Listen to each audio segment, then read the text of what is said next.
Sachin, how are you, my friend? Very good, Phil. Always great to see you, brother. And you too. I'm really excited about getting you on. You're somebody I've been following for quite some time now, and somebody who definitely shares some incredibly valuable inspiration and insight, wisdom for high performing entrepreneurs. And I've really been looking forward to this conversation. So let's start it off with a real concise overview of who is Sachin Raja. There's a lot of entrepreneurs in the fitness space, the nutrition space, the yoga space, martial arts space, all listening to this, and some of them have probably never heard of you. So give them a bit of an overview. I always hate these kind of questions at the start because they could go on for so long, but you've had a background in martial arts, health and nutrition yourself, personal development, spirituality. The list is endless. Give the guys an overview before we get stuck in. Certainly. Well, thanks for asking. Well, I started 40 years ago as a shiatsu therapist and martial artist. I was really drawn to the wisdom as well as the physical aspects of improving mind, body, and spirit. And I've been on that path now for 40 plus years. Immersing myself in all different types of philosophies, methodologies, teachings.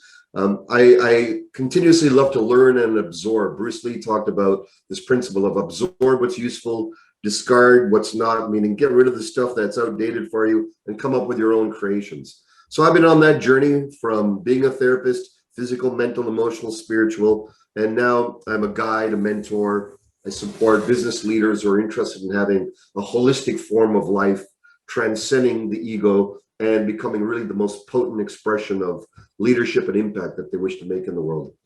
Incredible. And you're currently residing in British Columbia, is that correct? I'm in beautiful British Columbia, Canada. That's right. But hailing originally from Uganda, Africa, and then England, and then Canada. So I've been blessed to have a very international experience.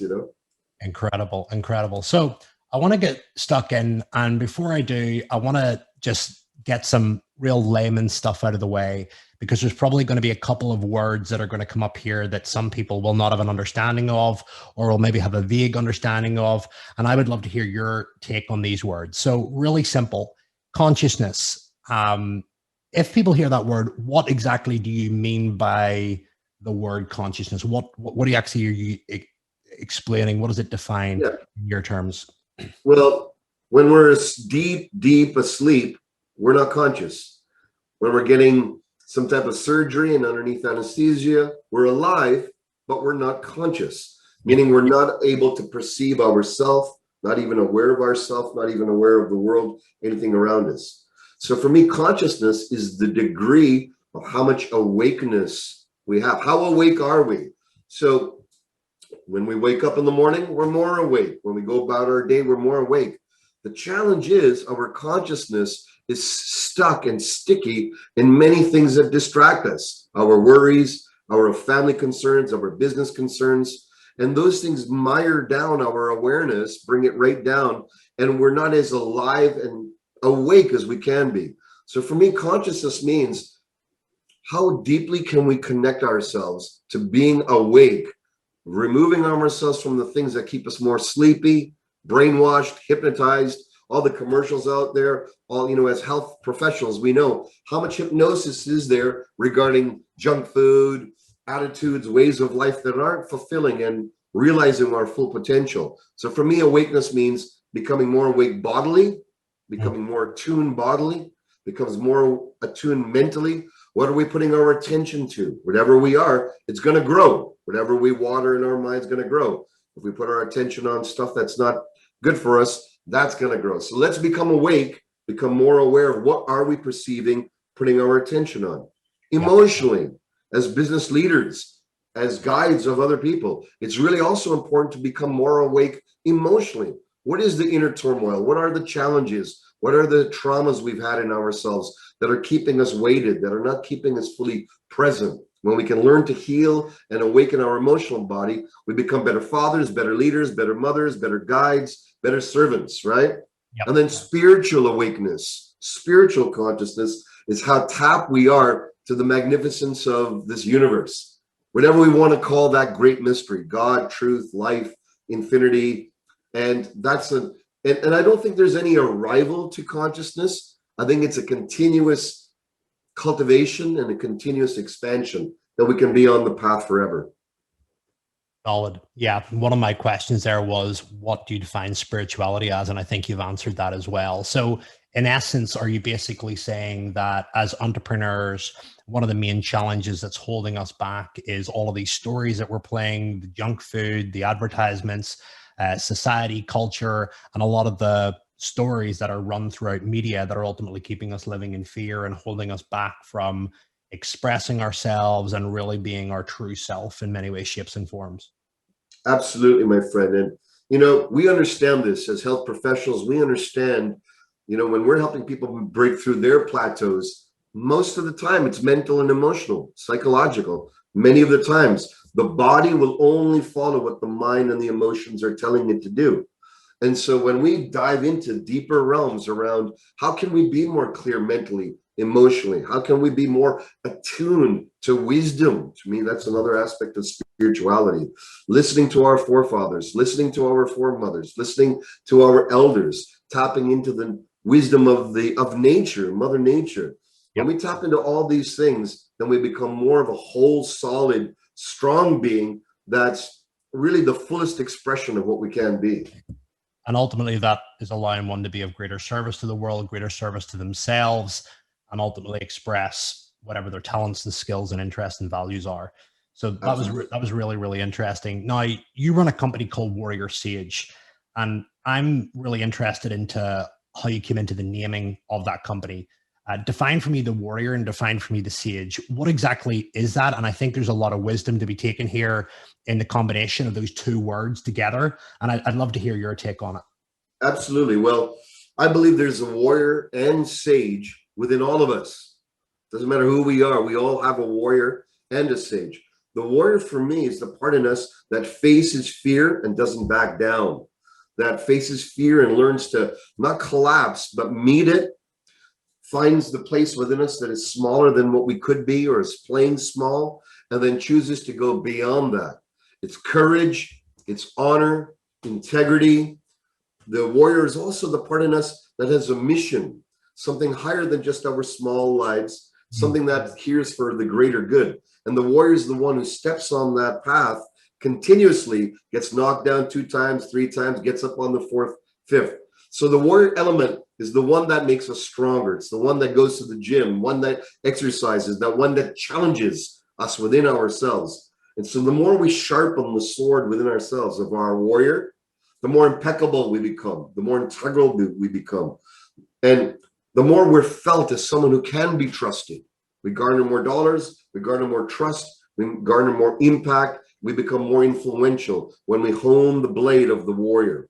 Now, if we keep only doing that, we can burn out because the warrior tends to work hard, go for it, achieve goals, make things happen, break through obstacles. This is very powerful, but it needs to have the yin side. In the Chinese philosophy, there's the yang side, the strong, the masculine, the directive.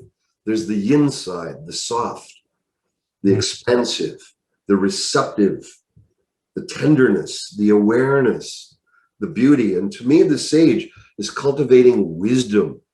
You know, if we just have great wins in our life, I've worked with so many people who have attained incredible heights of success, incredible heights. And what they're sometimes are deeply yearning for is to live a life of peace, more tranquility, more flow. To touch that part, we have to cultivate the sage within us, which is learning to meditate, learning to get in touch with our inner self, learning to get in touch with feminine wisdom, earth wisdom, to go back to our ancestors, to read and to learn about their histories, to learn about what made them survive insurmountable odds. You know, when we sit down with the grandfathers and grandmothers and the elders of our generation, there's a transmission of grace, of knowledge, of wisdom that they give that goes far beyond words. It's something that they're living, they're embodying. So I believe when we bring together the spiritual aspect of the sage and the warriorship of our power, then we have a holistic way of life and we become a balanced individual, which is ultimately, for me, I found the greatest way to have success without compromising our soul. Yeah. And that actually led me to my next question. How do you define success? And I suppose what you've just explained there is one of the reasons why I'm attracted to you. And one of the reasons why I brought you on the show is because, you know, you're not just about the whole mental models or productivity side of things in terms of how can we can just get more shit done. It's about getting shit done, but at the same time also having a healthy state of being and blending those two together. And you know, you've talked there about, you know, the yin and the yang and the feminine, the masculine side of things. I think with a lot of personal development that's out there, you know, it's about mental models, it's about, you know, how to get more off your to-do list and stuff like that, but there's a whole piece missing. And I feel that that's something that you really, you know, talk about and articulate very, very clearly and very, very well. And is that something that you see in, you know, the majority of the personal development world, that, you know, there's a whole element missing per se from, you know, the whole comprehensive I holistic? would say it's not missing. I would say it's ready for matureness Yeah. and maturing deeper. And I believe as younger people, it's good to have that attitude of let's go for it. Let's make things happen. Let's crush it. If you think about the term crushing it, it's popular nowadays, at least in the North America it is. And think about it. Let's crush it. Who do you end up crushing? You end up crushing yourself after a while. You hear about this, the tale of, you know, massive action equals massive results. Well, who's looking at the massive suffering and burnout that's also happening behind the scenes when we let go of the facades on the outside of strength and honor and vitality? What about our family lives? What about our inner soulful relaxation? What of our well-being?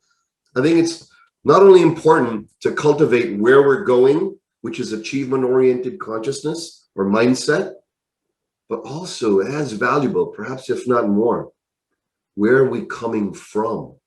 Where are we coming from? Are we coming from urgency? Are we making our decisions from lack? Are we making our decisions and our choices and our direction in life from fear, from feeling we're not good enough, from feeling perhaps that we haven't come to where we need to be, emotional lack, financial lack? And the challenge is, if we, you know, think about the soil. You have a beautiful garden in the backyard here. If the soil is not rich, then whatever grows from it will be a result of that lack of richness. If we're already, you know, if we put good soil of our being and soil and soul, if you will, and then grow from where we're coming from. And if we can find the place where we relax the importance of what so many imprints have told us. We see people who are successful, ideas, we want to be like them, but are we? We can never be anyone. You're you. You're the only being in the world that's you, my friend. I'm the only one like this. Everyone listening, there's so many amazing health advocates around the world, every way. But you can only be you. And when you're doing you, you're touching the soul of who you are, which is what people are coming to you for, rather than all the other systems and methods and how awesome these results are. When we start trusting that you and I are enough, then we're touching our soul. And then all our expression of how we serve is coming from fullness, not from lack. Then that's the way to grow our businesses, our impact, our reach, because we're not coming from being in a rush. We're not coming from a place trying to show others who we are or put on a facade of something more than what we are. We're coming from the vulnerability of our total self, good, bad, and ugly, and magnificent. That is the way of the present and the way of future success as we move forward. And Sachin, how would you, you know, that sounds amazing and beautiful and just very well rounded, but how would you advise or inspire someone that, you know, business maybe isn't going great, they've maybe had a personal issue in their life and they're in a state of panic, they're in a state of fear?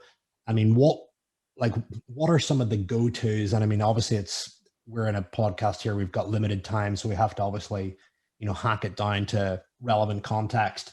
But somebody who is just blocked from seeing, you know, the ability to grow from an event or to grow out of chaos and to take their time and to not place importance on rushing to earn money in a sense of survival. We see this in entrepreneurs that are maybe just starting off or who have maybe had a bit of success, but have suddenly had a key staff member leave or a downturn in the market. Yes. Something's suddenly gone wrong. Like COVID, for example, hit many of us, especially the gym owners listening to this right now, and that sudden state of panic.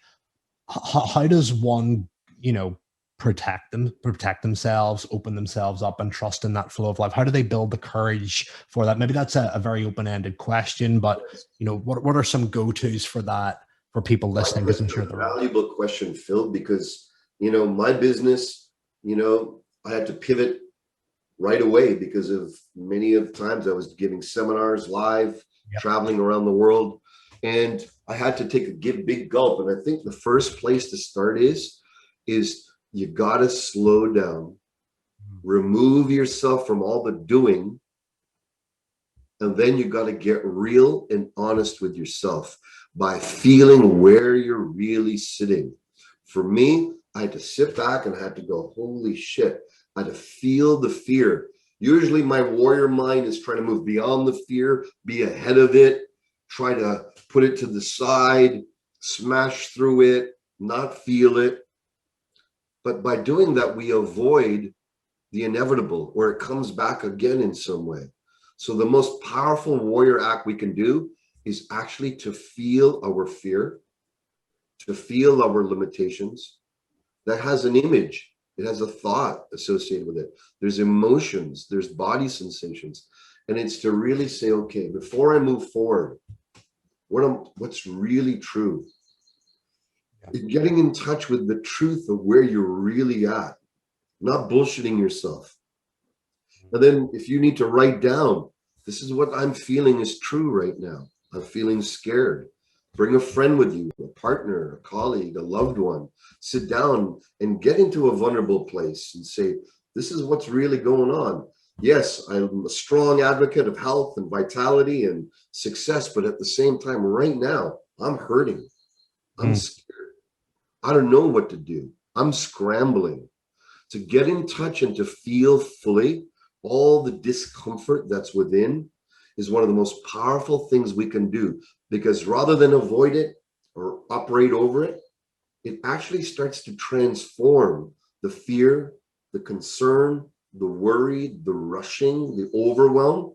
It actually starts to unravel when you feel it fully. So that's my first step that I do with myself. I do with all the leaders that I mentor, is I say, and when we had to all go through this, businesses that I was mentoring and coaching, so, okay, we need to assess, not mentally. We got to get into the dirty, dark, scary emotions first of all. Feel it fully. And when you do, and that might take an hour or 2 hours, it might take a few days to just approach it gently and feel it fully, to go for a walk in nature, sit at a pond, sit in some grass, be with nature. And then what will start to happen by feeling it fully, it'll start to unravel. Your inner wisdom, the sage in you, will start to give you a true voice of how to actually pragmatically face what needs to happen. But it won't be coming from scrambling. It'll be coming from your own inner voice and wisdom. That is essential as the starting spot.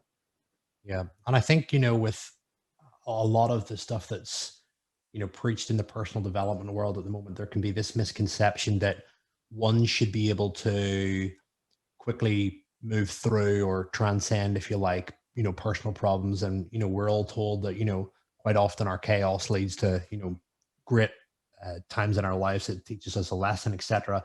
But quite often that's not immediate. That obviously takes time for some people to see.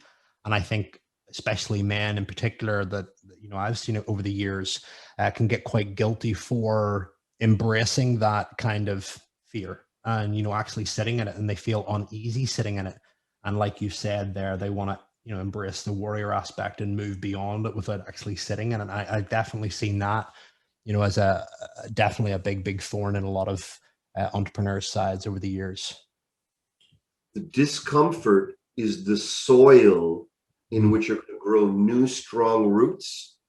And it's going to be based on a reality, what's real, rather than imagining, rather than future pacing yourself. You got to get really freaking real with where you're at. what can be more of a warriorship than that, than to get real? And even though real might not feel good, Yep. trust me, by feeling it fully, it'll unravel. It's much more powerful to have a long-term approach rather than a scrambling approach. Mm-hmm. And to have a long-term approach, we have to slow down. We got to get in touch with not only the discomfort, as I shared about, but we got to get contemplative enough so that we can listen to our intuition, which will always give us the right guidance. Always. It can never fail. But when we're moving too fast, can't listen to that intuition. Its voice can never be heard. And I think this is the secret weapon that all modern entrepreneurs, all health vitality leaders, all of us need to tap into and support our clients to tap into as well, because that's the seed of wisdom. And wisdom really is our eternal wealth. It's something that'll be here year after year and grow like a snowball, rather than a fast accumulation that comes from some short-term going for it that only ends up crashing again because we haven't dealt with the source of our discomfort. Yeah, love that. One other thing that I see creep up with entrepreneurs quite a lot is the concept of boredom. When they have the business running well, when they have things delegated off, or they've maybe hit a financial milestone that they set for themselves, and they don't know how to, they don't know what to do next. They don't know how to reset their optics. They don't know how to, use their spare time per se, because they've spent so much time working to build the business, and they go around looking for problems where they don't exist.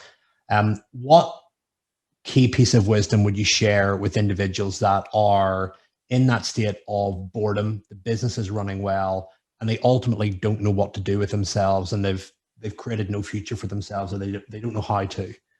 Is there any advice you could give those guys? Absolutely. I've been through this many times in my life. Many of the fellows and ladies that I've been blessed to coach have gone through this when they hit very beautiful levels of plateaus and successes in their life. Well, first of all, are we taking the time to congratulate and enjoy the spoils of our wins? To take the time and go, wow, maybe I don't need to find the next goal right now.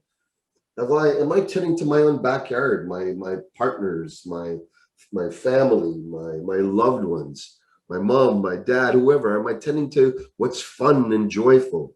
How about, instead of coming up with the next goal that's going to push you or a strut, how about first of all taking the time to honor yourself, honor all those who have served you, to become part of that? No one wins alone. We always win in accompaniment with the symphony of other characters, right? And Yep. Teammates and all of that. What if we started honoring them, being more gracious with ourselves, chilling out, and celebrating life? Yeah. So that's one of the first steps, taking the time to celebrate and recognizing there's nothing wrong in that. We don't have to be like the Joneses. We don't have to keep up with anyone else. We don't have to try to match anyone else's ideas of success. We don't have to fall behind. We don't have to worry about being behind our competitors. That's all bullshit. That's all the ego. That's all. We'll never ever get to anywhere where our icons are. If we try to, it's almost like a neurotic compulsion. We've got to relax that and celebrate life. Now, there's these Russian dolls, Polish dolls, Prahushkas. Excuse me if I'm not saying it properly. There's an outer shell. And when you live that outer shell fully, let's say this is your life path, just by attaining success, there'll be a time where you're going to come to this natural place of, I can do this with my eyes closed. And then naturally a boredom, an inner restlessness. Don't go into that and do something brand new again. Be in the restlessness, celebrate life. And then after a few days, weeks, months, the next layer of that Russian doll will show up. And that's your next purpose. So now you take on that purpose naturally, not forcing yourself into what's next. It'll show up as intuition, insight, synchronicity will happen, where you'll go, you'll hear a story, a tale, you'll hear, here's this comes by your door, and goes, that's something I want to do and pursue. Follow that. You'll do that for 2 years, 5 years, 10 years, who knows? And that layer will then fulfill its karma, its action, its timeliness. You'll then come again into the stage of boredom, feeling lack of purpose.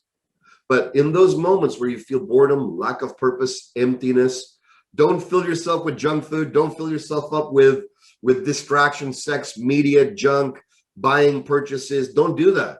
Do the opposite. Avoid the distractions, come into stillness, sit in the discomfort, celebrate with all your family that you can, enjoy life, and then what will start to happen is the next layer will reveal itself. That never ends. It keeps going. And by knowing it never ends and that we have purpose, we run it to its course, it comes to natural end. Be in the discomfort of that as long as you can until the next flowering arises. Run with that fully until the next one fulfills itself. It's a perpetual cycle, and that's, I believe, part of our hero and heroine's journey on this planet, is to allow those spaces of movement and to allow those places of waiting. Wow, that was incredible. Very good. Very good. I guarantee there's been a lot of people taking notes after that. That was incredible. So a couple more things that I want to close on. Top 3 practices every entrepreneur should have in their day to help them raise their consciousness, become more alive, feel more alive, and ultimately just live a better life. What do you suggest? Well, I'm going to give you some very simple ones. Some of it we've heard of. First of all, in the morning when you wake up, after you've cleansed yourself, take a few moments to meditate, quiet down, and just get in touch with yourself. And then visualize. We've heard this in many forms. Visualize what you wish you want in your life, personally and professionally.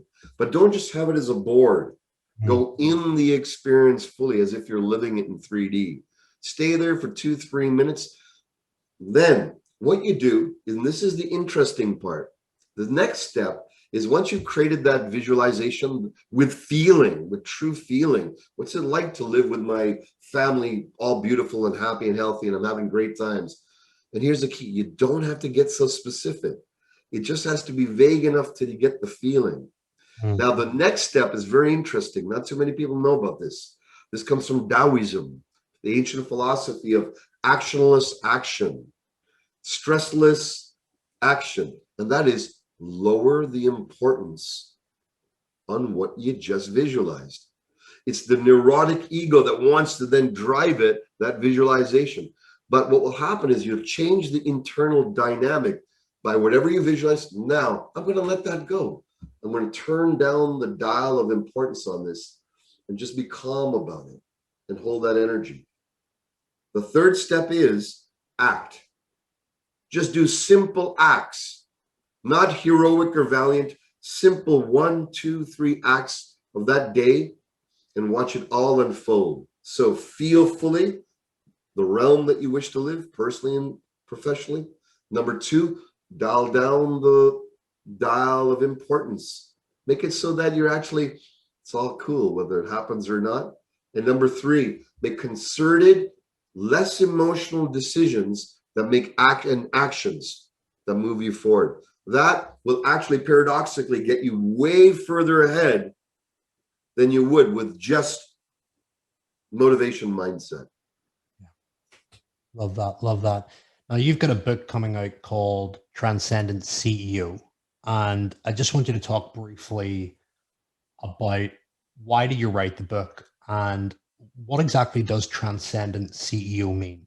Like we've talked about consciousness, spirituality, sage, and warrior. What does transcendent or transcendence mean for those that are listening? And Transcendent CEO, what exactly is that all about? Well, the book emerged from my work with business leaders over the last 2 decades. And so I've had the blessing of working with some very profound, powerful business leaders. Some of them have run, billion-dollar companies and you name it. And it's all the life lessons I've learned, personal and professional, condensed into one book over these many years of guiding, coaching, and experiencing it for myself. What transcendence means to me is to move beyond the old paradigms of how business was meant to be run, the old imprints of, as I shared, crushing it, making it happen, exertion, over willpower, overwhelm. I was really feeling there's got to be a new way for us entrepreneurs, us leaders, our health leaders, whoever we are in the world, to live that's far more aligned and joyful and peaceful, as well as growing magnificently our experiences in our businesses. Why can't we have it all? So Transcendent Leader speaks of those who want to have it all, that whole life within and outside in like perfect symphony. And what it is, it's a book, but it's also an oracle. You can read it front to cover, but when you bring it up, you can pick it up daily and open it up to anywhere. If you have a question in your mind around what to do today, how to deal with a real life challenge of staffing or a personal relationship with your children or your spouse, whatever it is, you just open it up anywhere. There'll be an answer dialed in and a practice, a cultivation, a story just meant for you at that time. And so it's a way to really tap into your own inner wisdom, bringing together the accumulation of all that I've learned. It's practical as well as a mystical experience. Incredible. And guys, I will make sure the link for that is below in the show notes and also below the YouTube video here as well. Sachin, I just want to close on, why do you do what you do? I love, I came from a family of entrepreneurs all my life, and I saw the hardships that they've been up and down. And I chose very early on that I wanted success. I wanted to make an impact. I wanted to grow my businesses. I wanted the freedom that an entrepreneurial lifestyle offers, but I didn't want it with the overwhelm and stress and struggle that I saw imprinted. So why I do what I do is because I have a love of entrepreneurs who wish to make big impact, but also have a life of tremendous magnificence, inner joy, and for them to and connection with the great mystery of life. So it's my humble sharing of what I've learned on the path, and really it's my love of humanity, why I do what I do. I just love people, and I love to see them come into the joy, the true joy of life, Incredible. Incredible. So for all the listeners that are listening to this and all the people that are watching, where can they find out more about you? You do courses, you have retreats, you have events, and again, you also speak on multiple stages across the world. So where is the number one forum where people can get access to all that? I know you've got a Facebook group, a website. Please feel free to tell people, and we'll put everything below this as well, guys, so you can access it. Thank you, Phil, for the opportunity. You all can come and visit my website, warriorsage.com. There's free downloads, complimentary trainings, very powerful interviews with business leaders that are very inspiring. There's a wealth of information and consciousness raising tools. So please come and visit us. We'd love to hear from you. warriorsage.com. Awesome stuff. Sachin, I just want to say a massive thank you for taking the time out of your day to come and speak to all of us. We're very, very grateful, and you've shared some incredible insights and wisdom there. And guys, remember to listen and implement everything that you hear. And of course, follow Sachin as well by following the links below. Sachin, thank you so much, my man. Thank you, brother. Much love to you. All right. Be well, everyone.